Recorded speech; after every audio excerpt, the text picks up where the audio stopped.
அடுத்தவங்களை பார்த்தா நெருங்குறது. அடுத்தவங்களை பார்த்தா நெருன்னு பொண்டாட்டியை பார்த்து சொல்ல வேண்டியதானே, பிள்ளைய பார்த்து நெருன்னு சொல்ல வேண்டியதானே. ஆற்றை எருவு மாட்டுக்கு பத்திருப்பாளோ இல்லை கக்கூசிலோட கற்றுருப்பாங்களா ஐயா? இளவு வீட்லேயே ஆத்தா மாதிரி குழம்ப கூட முட்டு ஊற்ற மாட்டாங்களே, எங்களுக்கு சொந்தக்காரர் பார்த்து ஊற்றுவாங்க. அப்படிப்பட்ட முண்டைக்கு பிறந்த வயலுக்கு என்ன அறிவு இருக்கும்? திண்ணி பாயலுக்கு 3 கோடி உள்ள கம்மஞ்சோத்தை தும்பாகலாமே. 3 கிலோ அரிசி பொங்கி பகலெல்லாம் புருஷனை மொட்டாட்டி தின்றுவாங்களாம் காட்டில்.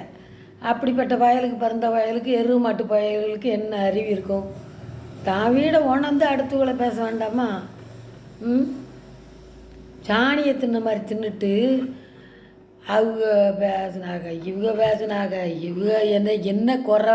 நல்லா கடை அந்த 4-5 பிள்ளைகளோட பிறந்து கஷ்டப்பட்டு ஊரை விட்டே போனாங்க. நல்லா உழைச்சாங்க. கடை வச்சு நல்லா உழைச்சாங்க. மசால் பொடி போட்டு நல்லா உழைச்சாங்க. வறுத்தாங்க, களிக்கிண்டுனாங்க, பிரைஸ் வாங்குவாங்க. பொங்கலுக்கு இவ்வளோ வயசில் 7-8 பிரைஸ் வாங்குவாங்க. நல்லதை சொல்ல வேண்டியதானே. கிழிஞ்சிருக்கு, இந்த கம்மல் கலண்டிருக்கு, இந்த கழுத்தில் பித்தாளையா தங்கமானு பார்க்கறதுக்காக இது என்னது எறும்பு போகுது, காப்பி அடிக்கீழா அப்படின்னா எப்படியா? 25 வீட்லேயும் காப்பி அடிக்கலாம், எந்த வீட்டில் போய் சாப்பிட்றது? யாரை சாப்பிடணும், யாரை சாப்பிட சொல்லணும், யாரை காப்பி அடிக்க சொல்லணும்னு ஒரு இது வேண்டாமா? சாணியை தின்ன மாதிரி 2 கும்பா சோறு நம்ம திங்கமே.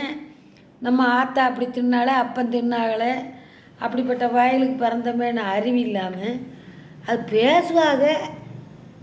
என்னத்தடா குறை வைக்க? பேசாதவளை தலக்கணங்கிறது, பேசினவளை பேசுகிறாங்கிறது, இவ ஒரு மாதிரியாக இருந்தால் இவ ஒரு மாதிரிங்கிறது. அவ எப்படி இருக்கு அகம்பாதம்? இவங்களுக்கெல்லாம் நல்ல வீடு வாசல் காரு போடிச்சுன்னா கையில் பிடிக்க முடியுமா ஐயா?